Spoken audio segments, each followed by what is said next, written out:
where conversation meets music. This is Take Two. Hey everyone, you're listening to Take Two with Tone Blakesley.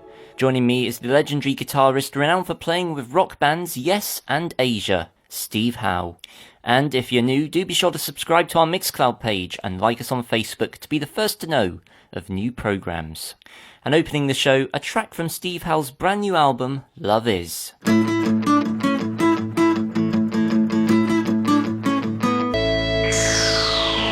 You're listening to Take Two with Tone Blakesley.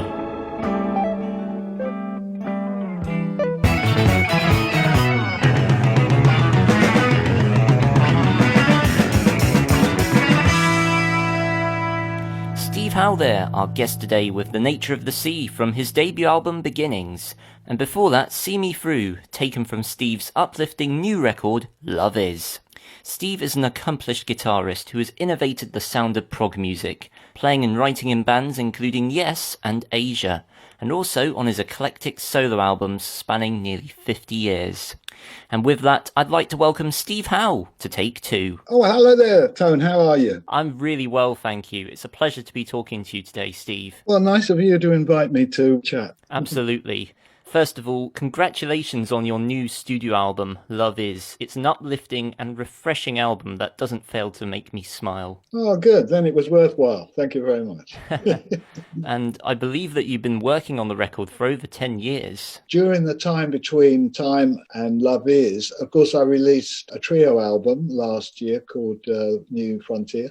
And before that, I was working with Rhino on 2 anthology series. So that was sort of like very time consuming, and I was writing my book as well. So basically I was wrapped up in recording and my own music, but in a different way. I wanted to look back at my solo career and my group career and sort of take stock, so that's what filled in that time as I came around to the years that passed. But then I got stuck into Love Is really from about 2016, 17, 18. I started to build up my time that I was giving it. And I was glad I persisted in kind of steering it and designing it. Do you think you could tell me about the ecological concept and the creative process behind Love Is? Well, I mean, I think ever since 1967, I've been aware of a sense of ecology, vital awareness of ecology, because, hippies were basically very much leaning towards appreciating and loving nature and not wanting anything to be hurt that wasn't necessarily hurt. I think that stayed with me all this time. But as far as the creative process, I mean, that's, quite a mystery in a sense. But basically everything I do seems to be different to me. There might be a style in my music, there might be things I use, there might be techniques I employ too often, or not maybe. But basically I keep trying to change, and I keep trying to present myself in a situation where I'm going to make music. It's going to be kind of different, I'm going to look at it this way, look at it that way.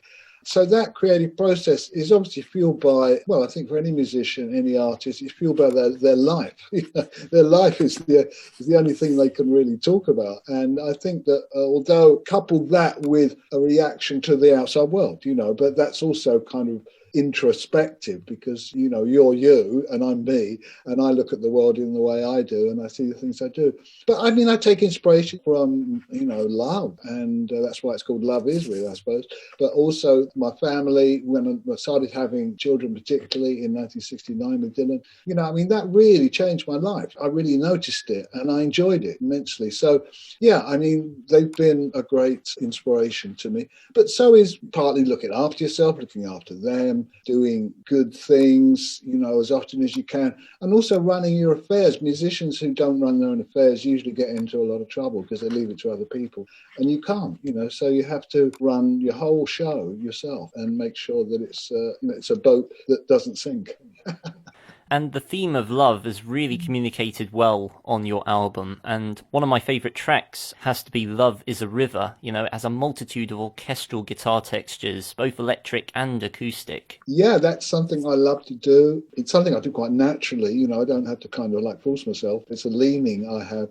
And most probably I might try for the 10% or 15% more things that nobody ever hears because, well, it didn't quite work. I'll try something else. So that kind of moving around the landscape of your own music is what I like to do. So, I got into that sort of being the rhythm and the lead guitarist, but then, on half the album on the instrumentals, I'm the bass player. Obviously, I'm the writer, I'm the producer. So it's really very much about finding out how that song is central to the album. And it has most probably been the slowest growth of a song that I can remember on a solo album. That might have started around 2004, 2005. I had something going there. And I just kind of sat on it and kept thinking, no, I like this. I've got to find where this is going. So a lot of my music takes a long time.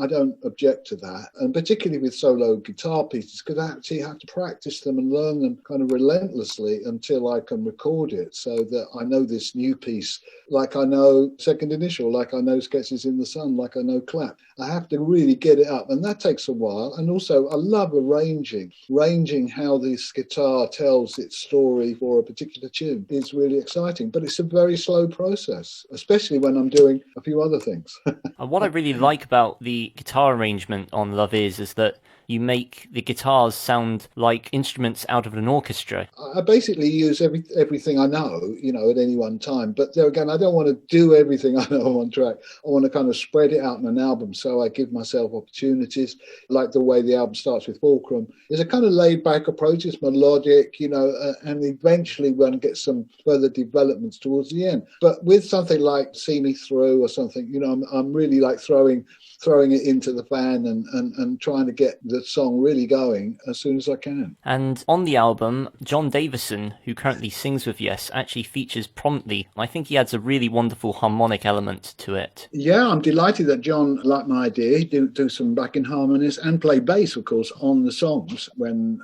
I played them on the instrumentals. So that gave John a further involvement in the song. Not only was he doing some harmonies, which is, as you say, it's powerful. It's not there all the time, but his bass playing isn't there all the time. And he's a great bass player. And, I wanted to spread that word a bit because he's up there and he's a fine bass player. So having John involved was lovely. Maybe he's spawned from the fact that we wrote some songs on Heaven and Earth and we've worked together for 8 or 9 years. So there's a lot of stuff in there. We don't have to just be the singer and the guitarist from Yes. We can sort of be other things as well. And that's what John did for me on the album. It's really interesting to hear John's bass work. It is very fitting with the record and the sound that you've created on it.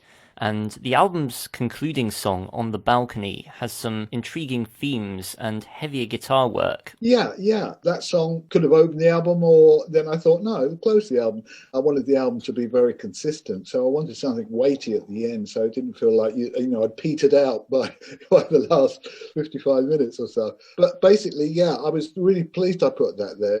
Dylan's got some spots, and it's in the sort of 60s style rock and roll, which comes across a little bit in several songs, really. I'm not ashamed to say.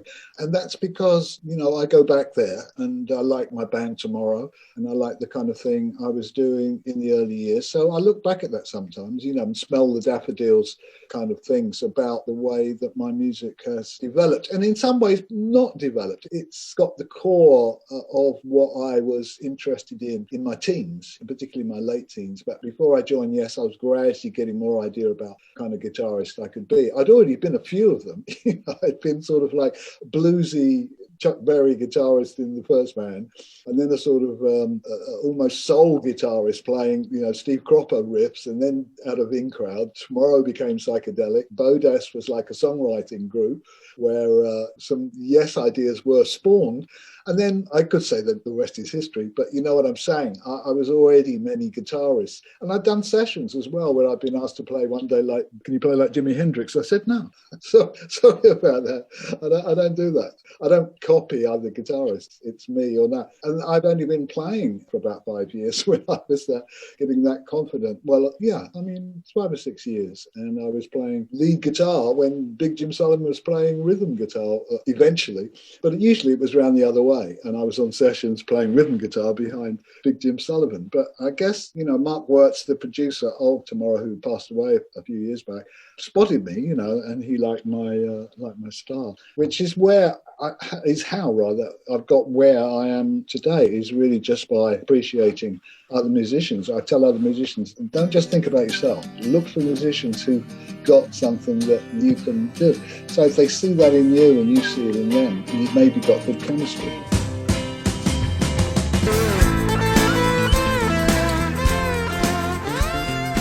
That was Steve Howe with Love is a River, taken from his brand new album, Love Is, and before that, a familiar Yes riff, as originally conceived on Nether Street by Bodast in the late 60s. I believe that your guitar style was influenced by country guitarists, including Chet Atkins. Oh, yeah. How did you first discover this music, and how did you introduce that country sound into what would become Yes's music? Yeah, it's odd, isn't it? Well, before I started playing, when I was about 10, I heard Tennessee Ernie Ford records, and they had these great guitar duo on it called Speedy West and Jimmy Bryan. And they play like the clappers, you know, they really make exciting guitar solos. Then Bill Haley came along and he had Franny Beecher and other players who were kind of like jazzy in a way, a bit rock, but a bit jazz. And then I found Mel Travis about the same time I discovered Chet Atkins. But when I heard Chet, I just knew this is it, this is the guy. He does all this stuff. And he was so tasteful and clear, you know, you really could hear what he played. It wasn't in any way hard to understand what he was doing, but it was just so brilliant too. So basically, he was fundamentally a country guitarist who, I suppose like me, and I got it from him, he was more versatile. He could fit into different situations, like the Everly Brothers and other things that he produced and worked with. So I always admired him. Besides, he had a studio in his home, my goal as well, like Les Paul.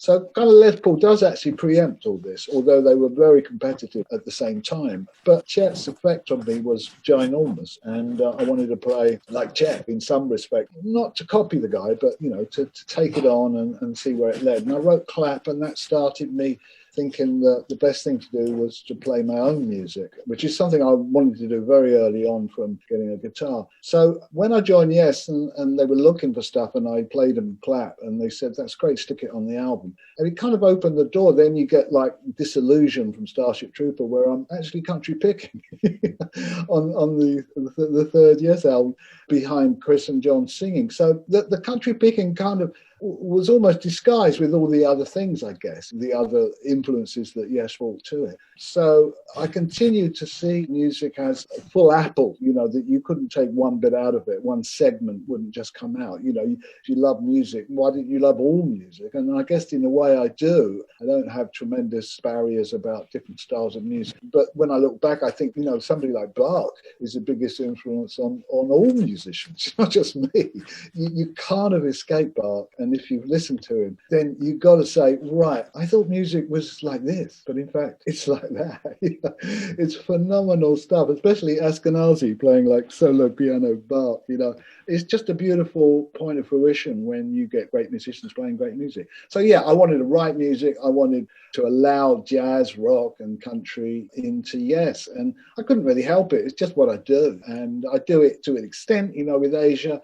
Purposely, Asia was a streamlined rock guitar, sort of more fundamental sort of approach. But I wasn't restricted so much. I'd just like seen the direction as that. But then when I went back to Yes, we all got up to, you know, the same tricks we used to get. Long answer to your question, but thanks. I'd probably say the same myself. Because what I enjoy about Yes's music is that it contains a variety of sounds and styles, particularly Fragile and the Yes album, which have these fantastic epic tracks with a variety of genres coming together into that progressive rock, and you contributing your short acoustic tracks in between those tracks, which I really enjoy. Yeah. Fragile did give everybody a chance. What we were showing was that, in fact, you could do a group album that didn't only have group tracks on it. I'm amazed. I've, on a few occasions, recommended that Yes did this again, and we haven't yet so far done it exactly. Not that I want to repeat records, but obviously the music would be different. But the formula is a beautiful formula where the band has a chance to be a band.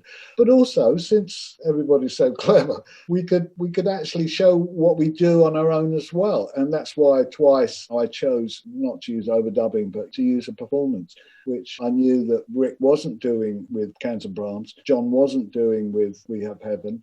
Bill, it's wonderful, 34 seconds of Yes, I think, personally, 5% for nothing.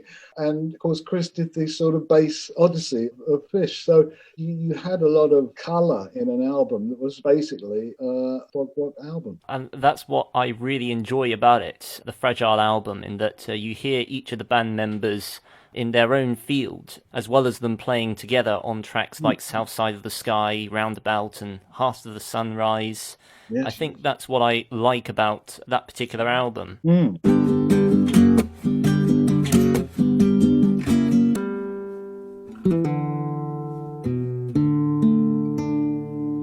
relaxing classical guitar piece there from Yes's Fragile, entitled Mood for a Day. And prior to the pandemic, Yes were actually due to perform Relayer as part of their album series tours. Yes. This has been, of course, rescheduled for next year.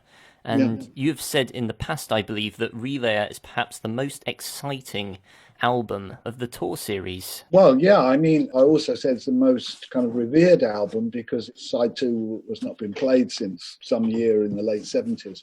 So it's not been on stage for a long time in its full capacity as a piece of music. And doing albums as an album is a beautiful experience. So to do the album that's very highly revered, very difficult to play, challenging to play, takes a lot of focus and rehearsal to get all those tunes up to its speed. But fortunately, before this happened, we were already quite used to playing The Gates of Delirium, which is by no means a 3-minute single. So basically, we got part of the hard work done by making sure we knew Gates, so we could move on to Sound Chaser and To Be Over and present them as a continuous running series. So we'd love to do that. We're only going to do that album. Sometimes we do 2 albums. Originally, we did 3 albums in one night, but we found that quite difficult, although it was beautiful to do the 3 we did, going for the 1, I think it was Close to the Edge, and the Yes album. To do all those 3 albums, it was amazing. So we split them across 2 DVDs, actually. But going back to what we're hoping to do with Relayer is to just focus on that album as the album series part of the show. And the rest of the part, can have other music that gives us an incredible choice of putting together a nice set. Relayer is such a fantastic album. It follows a similar layout to Close to the Edge with that sidelong track, The Gates of Delirium. And I read that while recording the album that Alan and John collected scrap car parts, which created that percussive crashing sound during the battle section of the track. Yeah, I think you're right. There was a need for some surprising and strange battle-like sounds. I wasn't heavily involved in that. I think there was a lot of junk and it was hit with things. Usually a drumstick only really generates a good sound from a drum, but if you hit a piece of metal with another piece of metal, usually you get a very loud noise. So I might have run for cover when that was going on. But yeah, there was some thunderous banging, crashing, a bit like we'd experienced on side 4 of Topographic Oceans, where we'd done some, or maybe even side 3, where we'd done, some percussion together, where everybody's around the microphone, we're all bashing and crashing stuff.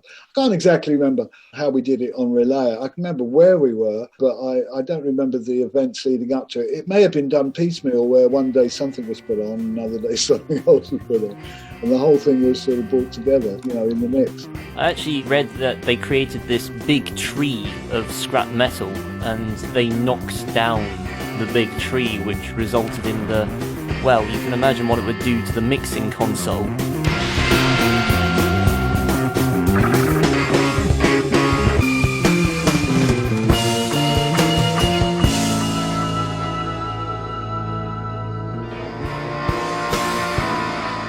An excerpt from a powerful and dramatic epic-length track by Yes, entitled The Gates of Delirium, from their album Relayer. And on the album, Steve, you play a Fender Telecaster, which I believe is the first time that you played that guitar on an entire Yes album. On any Yes album, yeah, it was the first time I was always looking for different sounds. I featured different guitars on different albums, but when we get to Relayer, I hadn't really had the full Fender experience. And so I wanted to do that. I wanted to change my sound, have a very spiky, very bright, twangy, but also Telecasters are one of the guitars everybody's ears are very used to hearing. It's that guitar. So I had the nice heritage to bring along with it, bringing my own parts to that, and the Fender steel guitar, which is also featured on the album. So that's on the whole album, slightly less, although no, the featured guitar in To Be Over that plays the da-da-da-da-da, is the Telecaster. But also there's a fair bit of sitar guitar going on as well. So the Fender was really a revelation. I never regretted it once. I just thought this is just the right thing to play on this album. As the songs came along, Sound Chaser without a telly, I wouldn't bother. I wouldn't get out of bed for it. So there are just things that I identify with very, very much about the tone of guitars. And that's what leads my musical choices. You played a wide variety of instruments over your career, including mandolin and banjo and you utilised those on your first album, Beginnings, which was recorded while Yes were on a short break. Yeah, that's right. I guess I threw myself. I mean, I'm really pleased I called it Beginnings because it was my stepping into that total freedom and finding out. It's one of my what I call jamboree albums. I've done about 3 of them. Where it's a whole, hey, Steve does this and I do this, and so it hasn't got the focus of where it's going, other than the way I've mixed up the kind of soup of music that's there, different styles, the solo, orchestral, rock. It's a big thing to put into one album, and I really enjoyed it. And I could bring to the fore my experience in the latter 5 years with Yes, that I could see that I could do the steel here. I could do, I had my layout and my arsenal of guitars came into play. Like Final Song's got the sitar guitars very predominantly, so everything came into play. I could mix it up, and not everybody liked my voice, but I'm not really that kind of singer at that point. Particularly, I didn't even know how to sing, to be honest. My co-producer or my producer went on holiday, so I thought, I'll sing it. Some of it's very heartfelt, and just get on with it. But obviously, there's instrumentals like the one I did with the group Griffin, who have actually reformed. Did you know Griffin reformed? Oh, no, I didn't, but I've heard their music, really nice acoustic music. Yeah, they're working on their second Reformation album. Oh. So check out the first one. You'll find them on the internet, Griffin, somewhere or the other. And, been in touch recently with Graham Taylor, the guitarist, and I'm really pleased to hear that they're back around doing things. Yeah, that's really good to hear. Yeah, I'll have to listen out for that record and play it on one of my shows. And now we come on to the Yes Royal Affair album, which has been recently released, recorded live from Las Vegas. Well, I mean, the album could have been drawn from a whole tour, but one night was chosen, sort of almost inadvertently. And so we played in Vegas loads of times, and we're used to doing that. So basically, we had our show running. What's good about the album is it's not like we just started the tour and just finding our feet. We're totally solid in what we're doing. We understand the set. We love the set. We go into the show. We do the set. And also includes a special spot with Alan where we play John Lennon's Imagine, which has just been released as a digital single or something. That also features John Davison singing with John Lodge. He's guest vocalist on that.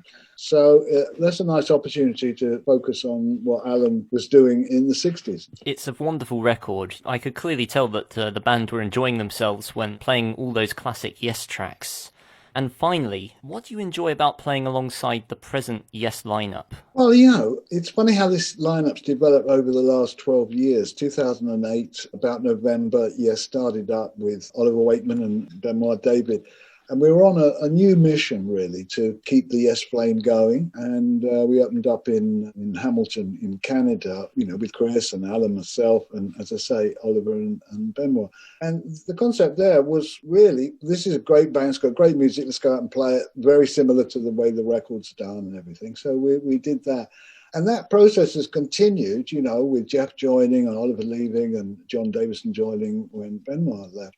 When Chris was sick in 2015 and he was not able to do a tour, Billy came in and said, he'd be happy to do it. Chris was happy. But sadly, Chris didn't make it through that. So Billy stepped in and he's been playing bass. So what we've got is much a greater sense of reasonable, intelligent discipline, that means that we all know what we're here to do. We've got to come up with the goods. If you come up with the goods, that's right. That's what we all got to do. So it's not like a band that goes around ingratiating each other all the time and G'ing each other up. We have high expectations of each other, and we live by an unspoken code of Yes, which is get on with it and enjoy it. That's what music should be about. It shouldn't be about negotiations and accountancy. It should be about a love for the music and a willingness to give up a lot of time towards it, not just pop in and pop out again, but sort of really have a prolonged period. Because after all, that's a prolonged period of opportunity to make it great. And it's certainly not great just because of me or just because of Alan or just because of anybody. It's only great because of the whole. So I think what we've got is a band that's pretty happy together. And that kind of is a nice resting point. Yes, it certainly is. I'm really glad that the band are feeling great about playing together and playing the music to the best of their abilities and to their enjoyment as well. So I'd like to thank you, Steve, for coming onto the programme. Okay, thank you, Tone, very much. It's been nice talking to you, and I hope the show goes nice. And I'm pleased to say that Steve's new album, Love Is officially out now on all formats, and Yes's Real Affair concert is out from October the 30th. To follow Steve and the band and hear updates of their forthcoming projects, be sure to give them a follow on social media and visit their website, yesworld.com. And I hope you can join me again at the same time next week, as I'm joined by producer and former Zombies bass guitarist, Chris White. Until then, 2 tracks by Yes to take out the show. A cover of John Lennon's Imagine, performed at the Royal Affair concert, and the Yes album classic, I've Seen All Good People.